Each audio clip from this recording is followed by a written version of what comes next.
Welcome to my আজি বনাবলৈ লৈছোঁ স্নেক্স। তাৰ বাবে আটা 4 হেতা, আপোনালোকে ময়দা ব্যৱহাৰ কৰিব পাৰে, সোৱাদ অনুসৰি আধা চামুচ নিমখ, কালজিৰা অকণমান, মুঠিব পৰাকৈ ৰিফাইন অইল, কুহুমীয়া গৰম পানীৰে এতিয়া ডোটো ৰেডি কৰি লওঁ।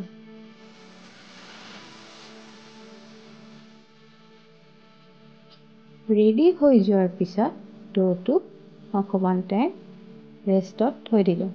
5 মিনিট হ'ব পাৰে। 5 মিনিট হৈ যোৱাৰ পিছত ডোটো আৰু এবাৰ মাৰি ল'লোঁ।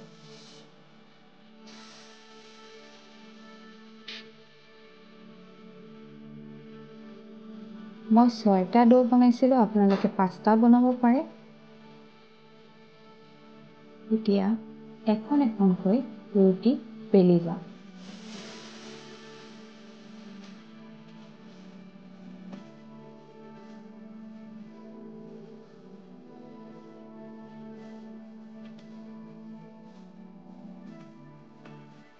এটা বাটিত ৰিফাইন অইল অকণমান লৈ পিনে এচামুচ আটা লৈ ভালকৈ মিক্স কৰি দিলোঁ। এখন ৰুটিত মিক্স কৰা এচামুচ চবতে অইল আৰু আটাৰ মিক্স কৰা মিশ্ৰণটো দি দিলোঁ। এনেকৈ চবকেইখনতে দি দিব।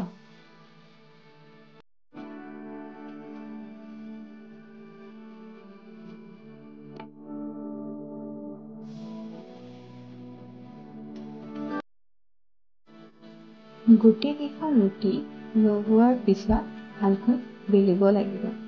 এতিয়া চেনি আৰু কোকো পাউডাৰৰ মিশ্ৰণখিনি ওপৰত ছটিয়াই দিলোঁ। মই যেনেকৈ কাটিছোঁ আপোনালোকে তেনেকৈ কাটিব।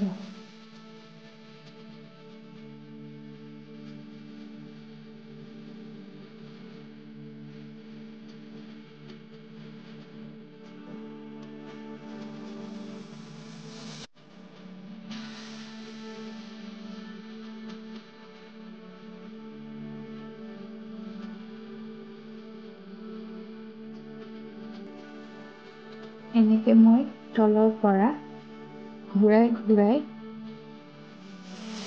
বস্তুটো বনাই দিছোঁ। কি ধুনীয়া হৈছে চাওকচোন। আপোনালোকে ঘৰত ট্ৰাই কৰিব।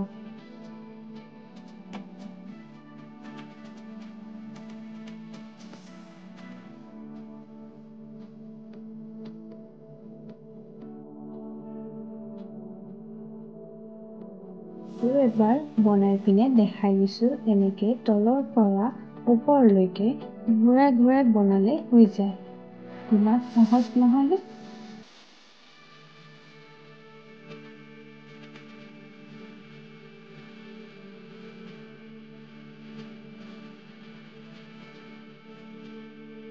মোৰ বনোৱা স্নেক্সবোৰ ৰেডি হৈ গ'ল। এতিয়া ল' ফ্লেমত ৰিফাইন অইলত মই গোটেইকেইটা ভাজি লওঁ। তাৰপিছত গাৰ্নিছৰ কাৰণে চেনিগুড়ি ব্যৱহাৰ কৰিছোঁ। আপোনালোকে লাইক, শ্বেয়াৰ এণ্ড ছাবস্ক্ৰাইব কৰিব নাপাহৰিব আৰু ৰেচিপিটো কেনেকুৱা লাগিছে জনাব।